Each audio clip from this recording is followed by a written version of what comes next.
everybody. Welcome to PAC's, not too bad, daily 10 at 5:03. That's pretty good for us. Hey, we'll give ourselves a pat on the back. Nice work, Carrie. So welcome, everybody. We've got a bigger crew here today, but a lot of the same faces that you're getting used to.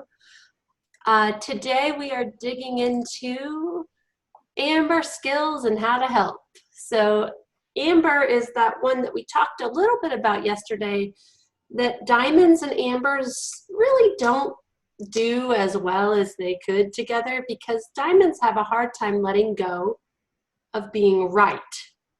So true sapphires can let go of being right and be with you in the moment so that we can both move forward, which is the goal when we're really trying to support someone. So PAC team, for just a minute, let's take a look at what are ambers. Ambers are really in the moment, ruled by sensations. So for just a moment, and I'll stop sharing, tell us a little bit about when you feel that you are truly in an amber state. Caution thrown to the wind, led and ruled by sensations. If you like it, you're going towards it, or you want to keep doing it. If you don't like it, it better stop, and it better stop now. Language is fairly repetitive and not necessarily sentences. It may be a word or two words repeated. And the frequency, intensity, and volume lets people know how you're feeling rather than the words that you're saying. Any thoughts about when you're really truly in an amber state? Before my first coffee in the morning. That stumble walk towards the coffee pot can be really ruby shifting into amber. It's a need. But you're skilled enough, and that's sometimes what separates amber from ruby. You're skilled enough to pick up the coffee, know which cupboard to open, take the coffee cup just gently enough to take it and set it on the counter, pour said coffee into the coffee cup to the appropriate height, and then drink it when it's cool enough, or take small enough sips so that your tongue doesn't get completely burned, your whole mouth doesn't get burned. So it's actually a fairly skilled activity. And so yeah. I could see those moments when you're actually truly amber, not the joking amber we're talking about, stumbling to the coffee, where you're so groggy that you do take a big swig of it when you know it's almost boiling. And that's the caution piece that makes you a true amber in that moment. Is that what you're kind of saying with the skilled enough? Maybe it's more of an emerald moment if you waited. Yeah, so there's that moment where it does feel like I'm amber. Now, if I don't get my coffee, I come out and the coffee pot is broken. And I slam the cup down a little harder than I meant to, and then it shatters on the counter, and then, oh, that really is that true amber moment. And as Beth described, if I just need it so much, or think I need it so much that I take a big old swig before it cools down, caution thrown to the wind, I'm in the moment. So yeah, we all teeter on that edge of amber. Some of us not for coffee, but what are some other times when you shift into amber? I was thinking like when I'm doing yoga, actually. So it's not a bad thing when I kind of get in that zone where I'm so in the moment, where I have some skill, and then some things I'm trying, but I'm just not getting it right. Or yeah. I can't quite figure it out. But so there's the focus, and I'm just in the moment, and is my focus, and then suddenly the person on the mat next to you tips a little bit or shakes even, and you catch it out of the visual corner of your eye, and it feels like, what just happened? And I fall apart.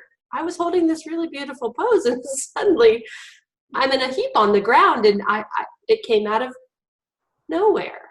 I knew they were there the whole time, but my brain wasn't processing all of those pieces because I was really internal.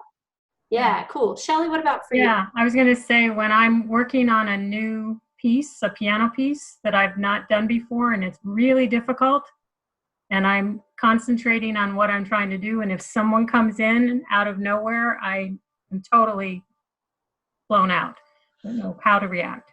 Yeah, so when you're using more than one of your senses to really take in the world and really focused inwardly, outside noises, people, sounds, faces, somebody could be standing there with their hand on the piano for 5 minutes and then they move and what are you doing here?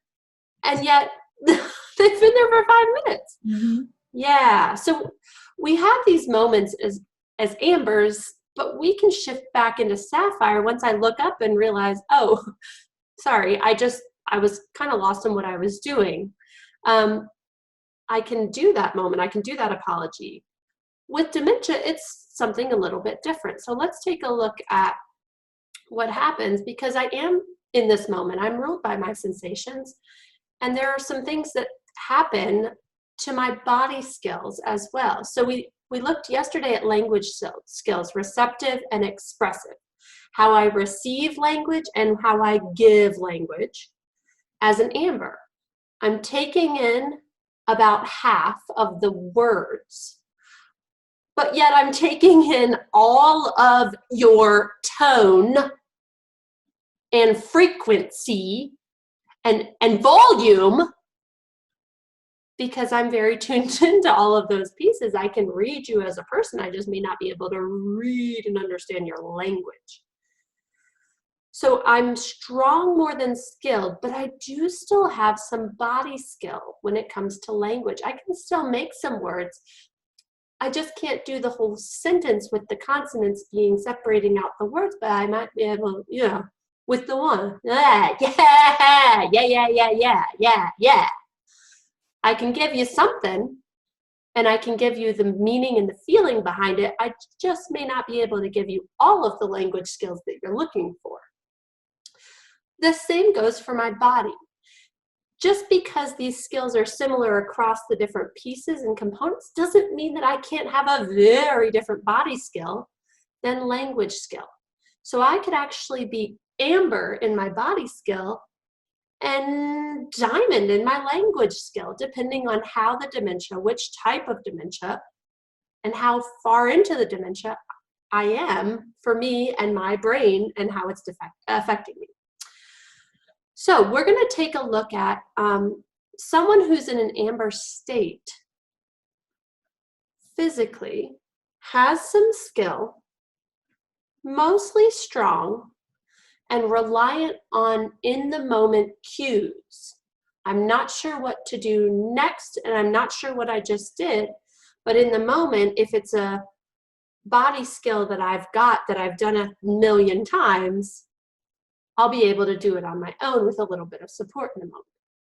Language skills, however, we're not going to hear any language.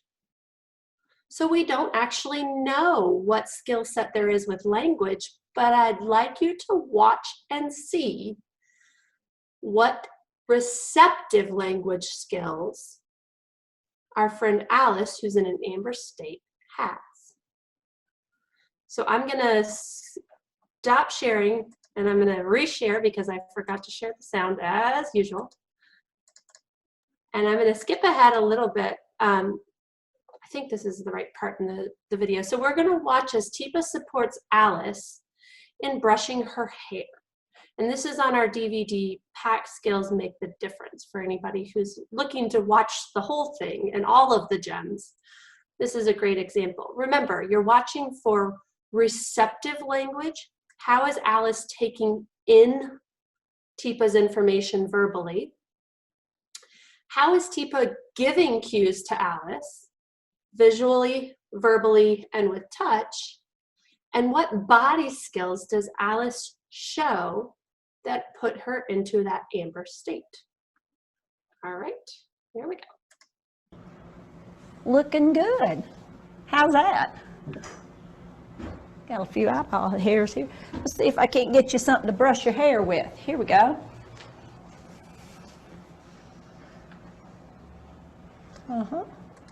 All right, so PAC team, what did you notice happened when Alice got a familiar object and Teepa said, let's brush your hair, and she had already given a little bit of a cue? What was Alice able to do? She was able to complete. Start to brush. Yep. She's completed that one motion. That's that first motion. So everybody take your preferred hand, whether it's your right or your left, depends. Mine is my right hand. And do whatever your most familiar motion is for your hair. Now, if you're a head shaver, it's going to be something more like this. If you're just a smoother down, then it's going to be something like that. But if you actually do brush your hair, go ahead and do that familiar motion. So you start on that same side. Then what happens for your brain? What automatically happens for your body and your brain? Yeah, how many of you transition over to the other side? And are you done then? What do you have to still do? The back. If you have not seen our PAC working from home video where our friend Polly shows what the back of her hair looks like on Zoom, it's worth a look. But the back is really important, even though you can't see it. But how much skill and mobility does that actually take to do that motion? It's pretty skilled. And Amanda, I also noticed the fingers that she's using. And that to me is always a clue for our ambers. She seems to be holding it and manipulating it with her skilled fingers, even though it is a little bit more of a fisted motion. It's not totally fist, it's skill there. So she's using some skill. So hold up your first three fingers, your thumb, your first finger, and your middle finger. Those are those skill fingers. She is still using those, though those two strengths, your ring and your pinky, are being very supportive at this point. But she's still got some skill. Yeah, great noticing. All right, let's see how she does. That's it. Good. Nice. Oh, yeah. Yeah. A little bit more right here.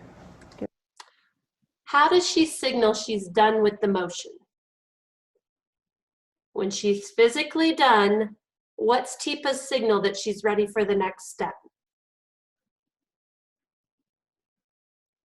She gives her a visual cue. She can only take in so many instructions. Is she listening or watching first?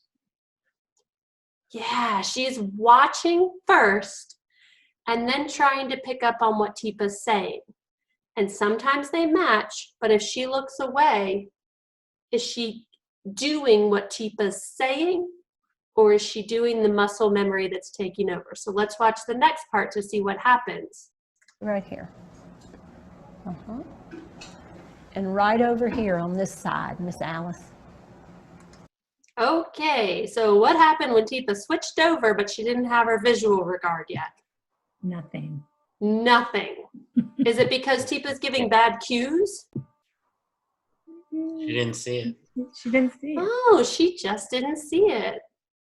So at this point, how many out there would just take the hairbrush and do it for her? Because this is taking too long.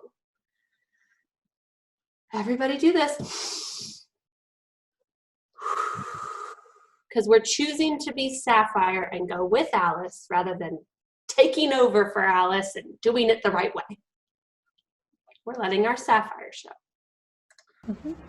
Good. Alice, ouch. You got a rat there. There you go. Good. Okay, little tangle. Do right over here. Right on that side. Right over here. Can you get right here? Brush right there. Well, lo and behold, what is Alice able to do? Just a little bit more time to process what Teepa showed her and said. And suddenly she's able to do that same familiar old motion on the other side, the very next step. But if she had been left alone, would she have been able to do it on her own? Teepa also did need to give her a tactile cue there, which was a little. So she tried the visual, then the verbal, and then finally she responded when she got that tactile cue. Triggered her brain to go over to that side. Wonderful. So every time it's a visual first, then a verbal cue, then a touch cue if needed. And this time, those three together were enough. What did we say was the final step? Ooh. All right, so let's see how we progress to that next step. Mhm. There you go. Mhm. And now the back. Do the back of your hair.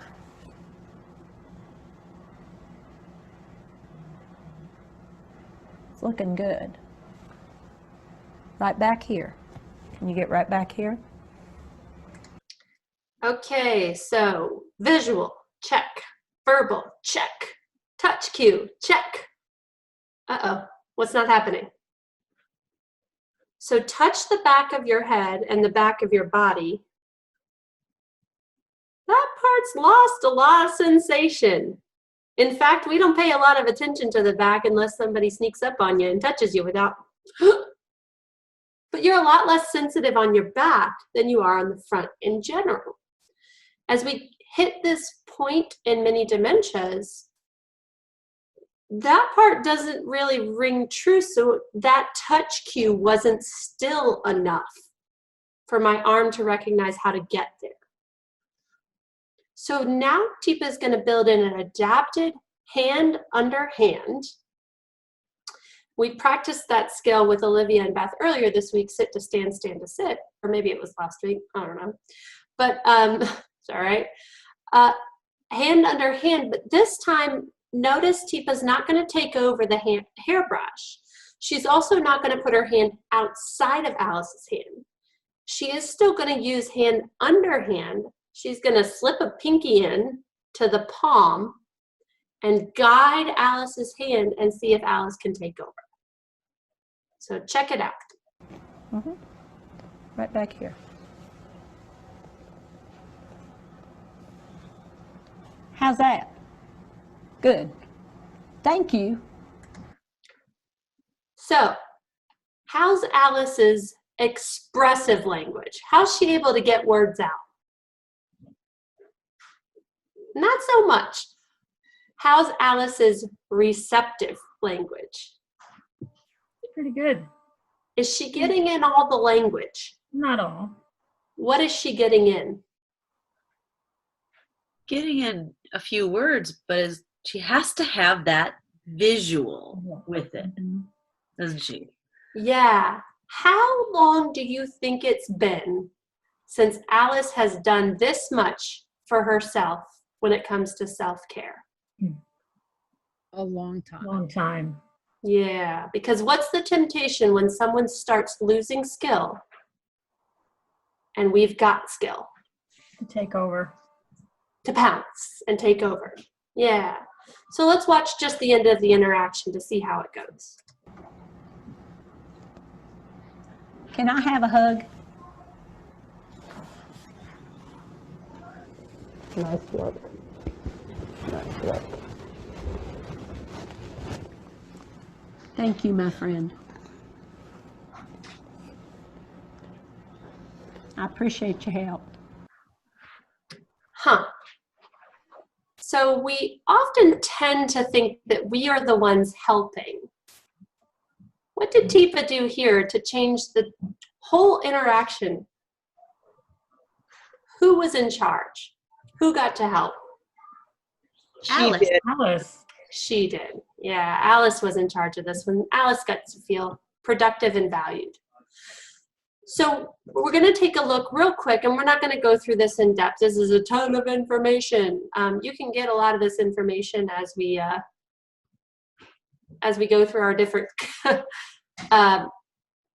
gems on our website. We have tons of gems information. Teepa's done webinars for each gem separately. We have lots of stuff, but someone who's in an amber state does need that step-by-step guidance and help for personal care. But they will also like to touch, handle, and do things themselves. And so being aware and being skilled enough in the visual, then verbal, then touch cues is how we can make sure that we're being respectful when someone's in an amber state. When you're trying to connect with ambers, what were some of those steps? So PAC team, what were some of the steps that stood out to you that Teepa used in just this one small interaction. Demonstrating what. Demonstrating, showing and matching your visual and your verbal. Yeah. What else, Keith? Touching. A touch cue with permission. Yeah, nice. And for verbal, each time she had to reorient her, she used her name to get her attention back. So using the name, but not louder when she didn't seem to get it. Instead, taking a pause, backing off, and trying again with a visual and verbal. Hey, Alice. Yeah, nice. What are some of our issues that we work on that are challenges for us as care partners? Getting into stuff that I'm not sure what the thing is that you're doing, but that's not yours, or that's not right, or don't mess with that, or don't eat that, or don't put that in your mouth. No, not that one. Because I'm driven by whatever I feel I need in the moment. And caution, again, is thrown to the wind. And I don't have the language to say, ooh, I'm not a big fan of that one. Would you please give me another one? Or do you think I could have tea instead of water? I'd really prefer tea. Instead, it might come out physically, or it might just come out as that echoing at a louder and louder volume until you listen.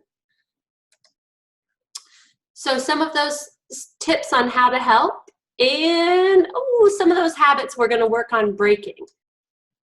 Talking too much, showing too little. Push, push, push, or do it myself. And not letting you have the power, the control. It's your body. I want to support you, not take over. So that's it for today. We have lots of stuff happening. We've got Teepa's clips where we're taking all of those old webinars from the last 4 or 5 years and breaking them down into tiny little chunks. We'll start doing the GEMS ones too. Amber will be one of the ones that we take on. Teepa's also been working hard doing some new videos and filming for response within COVID-19. So how do you introduce a mask to someone when suddenly I start looking like this, and this is how I say it to you? It's really hard to understand me.